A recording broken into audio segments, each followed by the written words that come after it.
بسم اللہ الرحمن الرحیم۔ صحابہ کرام کے قرآن کو سننے کے لیے فرشتوں کا اترنا۔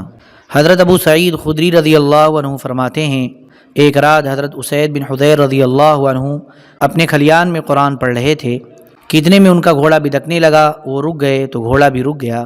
انہوں نے دوبارہ پڑھنا شروع کیا تو وہ پھر بدکنے لگا، وہ رک گئے تو گھوڑا بھی رک گیا۔ انہوں نے پھر تیسری مرتبہ پڑھنا شروع کیا تو پھر بدکنے لگا۔ حضرت اسید رضی اللہ عنہ فرماتے ہیں، مجھے ڈر ہوا کہ کہیں یہ گھوڑا میرے بیٹے یحییٰ کو نہ رود ڈالے۔ میں کھڑا ہو کر گھوڑے کے پاس گیا تو مجھے اپنے سر کے اوپر ایک سائبان سا نظر آیا جس میں بہت سے چراغ تھے۔ پھر اس سائبان نے آسمان پر چڑھنا شروع کیا یہاں تک کہ میری نگاہوں سے اوجھل ہو گیا۔ میں نے صبح حضور اقدس صلی اللہ علیہ وسلم کی خدمت میں حاضر ہو کر عرض کیا، یا رسول اللہ، آج آدھی رات کو میں اپنے کھلیان میں قرآن پڑھ رہا تھا کہ اتنے میں میرا گھوڑا بدکنے لگا۔ حضور صلی اللہ علیہ وسلم نے فرمایا، تم اپنے معمول کے مطابق آدھی رات کو قرآن پڑھتے رہو۔ میں نے اگلی رات پھر قرآن پڑھا، وہ گھوڑا پھر بدکا۔ میں نے حضور سے عرض کیا، حضور صلی اللہ علیہ وسلم نے فرمایا پڑھتے رہو اے ابن حضیر۔ میں نے پھر پڑھا، وہ پھر بدکا۔ حضور صلی اللہ علیہ وسلم نے فرمایا اے ابن حضیر پڑھتے رہو۔ یحییٰ گھوڑے کے قریب تھا تو مجھے ڈر ہوا کہ کہیں گھوڑا اسے رود نہ ڈالے، اس لیے میں نے قرآن پڑھنا چھوڑ دیا تو مجھے سائبان سا نظر آیا جس میں بہت سے چراغ تھے، وہ آسمان میں چڑھنے لگا یہاں تک کہ نگاہوں سے اوجھل ہو گیا۔ حضور صلی اللہ علیہ وسلم نے فرمایا، یہ فرشتے تھے جو تمہارا قرآن سننے آئے تھے۔ اگر تم قرآن پڑھتے رہتے تو صبح کو سارے لوگ ان فرشتوں کو دیکھتے اور یہ فرشتے ان لوگوں سے چھپ نہ سکتے۔ حاکم کی روایت میں ہے کہ حضرت اسید رضی اللہ عنہ فرماتے ہیں، میں نے ادھر دیکھا تو مجھے چراغ کی مانند بہت سی چیزیں نظر آئیں جو زمین و آسمان کے درمیان لٹکی ہوئی تھیں۔ میں نے عرض کیا، یا رسول اللہ، اسے دیکھ کر میرے بس میں نہ رہا کہ میں آگے بڑھوں۔ حضور صلی اللہ علیہ وسلم نے فرمایا، یہ فرشتے تھے جو تمہارے قرآن پڑھنے کی وجہ سے اترے تھے، اگر تم آگے پڑھتے تو بہت سے عجائبات دیکھتے۔ ایک روایت میں کہ حضور صلی اللہ علیہ وسلم نے فرمایا، یہ فرشتے تمہاری آواز کی وجہ سے اتنے قریب آئے تھے، اور اگر تم پڑھتے رہتے تو صبح کو لوگ ان کو دیکھ لیتے اور یہ ان سے چھپ نہ سکتے۔ فرشتوں کا صحابہ کرام کے جنازوں کو خود غسل دینا۔ حضرت محمود بن لبید رحمۃ اللہ علیہ کہتے ہیں، جنگ احد کے دن قبیلے بنو عمرو بن عوف کے حضرت حنظلہ بن عامر رضی اللہ عنہ کا اور حضرت ابو سفیان بن حرب رضی اللہ عنہ کا، جو کہ اس وقت مسلمان نہیں ہوئے تھے، مقابلہ ہوا۔ جب حضرت حنظلہ رضی اللہ عنہ حضرت ابو سفیان پر غالب آ گئے تو شداد بن اسود، جو ابن شعوب کہا جاتا تھا، نے دیکھا کہ حضرت حنظلہ رضی اللہ عنہ حضرت ابو سفیان پر چڑھ بیٹھے ہیں تو اس نے تلوار کے وار سے حضرت حنظلہ رضی اللہ عنہ کو شہید کر دیا۔ جنگ کے بعد حضور صلی اللہ علیہ وسلم نے فرمایا، تمہارے اس ساتھی کو یعنی حضرت حنظلہ رضی اللہ عنہ کو فرشتے غسل دے رہے ہیں، ان کے گھر والوں سے پوچھو کہ کیا بات ہے۔ ان کی بیوی سے پوچھا گیا تو انہوں نے بتایا، جو ہی انہوں نے مسلمانوں کی شکست کی آواز سنی تھی اسی وقت گھر سے چل پڑے تھے اور اس وقت انہیں نہانے کی حاجت تھی۔ حضور صلی اللہ علیہ وسلم نے فرمایا، اسی وجہ سے فرشتوں نے انہیں غسل دیا ہے۔ حضرت محمود بن لبید رحمۃ اللہ علیہ کہتے ہیں، جب غزوہ خندق کے دن حضرت سعد رضی اللہ عنہ کے بازو کی رگ میں تیر لگنے سے زخم ہو گیا تو بہت زیادہ بیمار ہو گئے، اس لیے انہیں رفیدہ نامی عورت کے پاس منتقل کر دیا گیا۔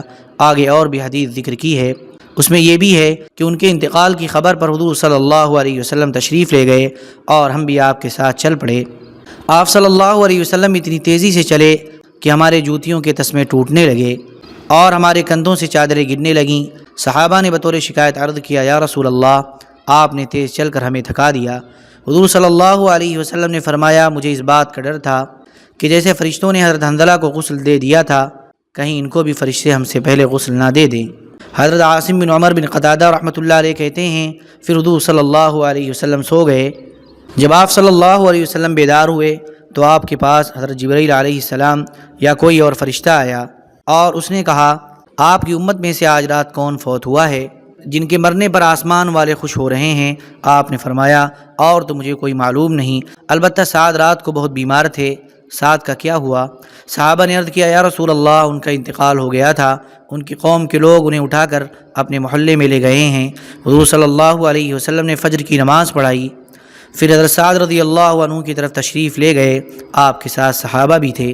آپ صلی اللہ علیہ وسلم اتنی تیز چلے کہ صحابہ کو دقت پیش آنے لگی اور تیزی کی وجہ سے ان کے جوتوں کے تسمے ٹوٹنے لگے اور ان کی چادریں کندھوں سے گرنے لگیں۔ ایک آدمی نے عرض کیا، یا رسول اللہ، آپ نے تو لوگوں کو مشقت میں ڈال دیا ہے۔ آپ صلی اللہ علیہ وسلم نے فرمایا، مجھے یہ ڈر ہے کہ جیسے فرشتوں نے ہم سے پہلے حنظلہ کو غسل دے دیا تھا، کہیں ان کو بھی نہ دے دیں۔ فرشتوں کا صحابہ کرام کے جنازوں کا اکرام کرنا۔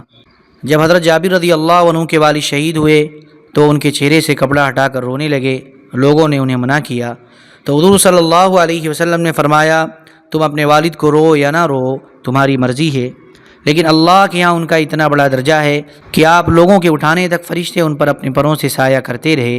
حضرت جابر رضی اللہ عنہ کی دوسری روایت میں بھی یہی ہے کہ حضور صلی اللہ علیہ وسلم نے فرمایا، جنازے کے اٹھانے تک فرشتے اپنے پروں سے ان پر سایہ کرتے رہے۔ حضرت سلمہ بن اسلم رضی اللہ عنہ فرماتے ہیں کہ ہم لوگ دروازے پر تھے اور حضور صلی اللہ علیہ وسلم بھی تھے۔ ہمارا ارادہ تھا کہ جب حضور صلی اللہ علیہ وسلم اندر تشریف لے جائیں گے تو ہم بھی آپ کے پیچھے چلے جائیں گے۔ اندر کمرے میں صرف حضرت سعد رضی اللہ عنہ تھے جنہیں کپڑے سے ڈھکا ہوا تھا اور کوئی بھی نہ تھا۔ آپ صلی اللہ علیہ وسلم اندر تشریف لے گئے تو میں نے دیکھا کہ آپ صلی اللہ علیہ وسلم بہت آہستہ آہستہ قدم رکھ رہے ہیں اور ایسے چل رہے ہیں کہ گویا کہ کسی کی گردن پھرانک رہے ہیں۔ یہ دیکھ کر میں رک گیا اور حضور صلی اللہ علیہ وسلم نے مجھے اشارے سے فرمایا، ٹھہر جاؤ۔ میں خود بھی رک گیا اور جو میرے پیچھے تھے ان کو بھی روک دیا۔ حضور صلی اللہ علیہ وسلم کچھ دیر وہاں بیٹھے رہے، پھر باہر تشریف لے آئے۔ میں نے عرض کیا، یا رسول اللہ، مجھے اندر تو کوئی نظر نہیں آ رہا تھا، لیکن آپ آہستہ آہستہ اس طرح چل رہے تھے کہ جیسے آپ کسی کی گردن پھرانک رہے ہوں۔ حضور نے فرمایا، اندر فرشتے بہت زیادہ تھے۔ مجھے بھی بیٹھنے کی جگہ تب ملی جب ایک فرشتے نے اپنے دو پروں میں سے ایک پر کو سمیٹ لیا، پھر میں بیٹھ سکا۔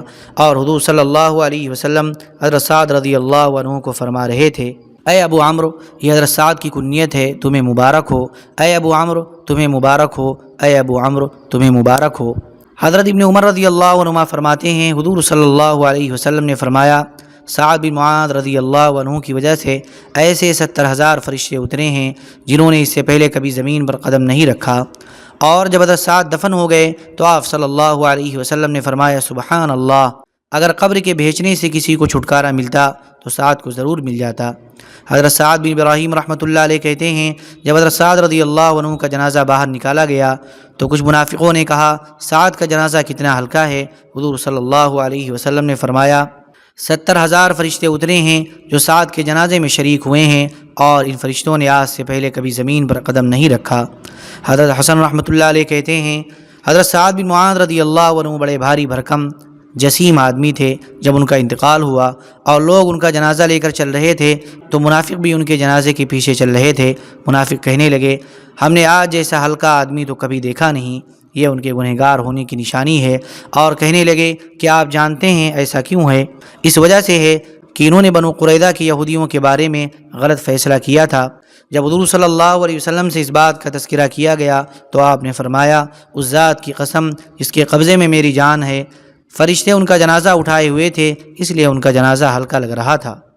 اللهم صل على سيدنا وحبيبنا ومحبوبنا ومولانا محمد وبارك وسلم. سبحان ربك رب العزة عما يصفون وسلام على المرسلين والحمد لله رب العالمين.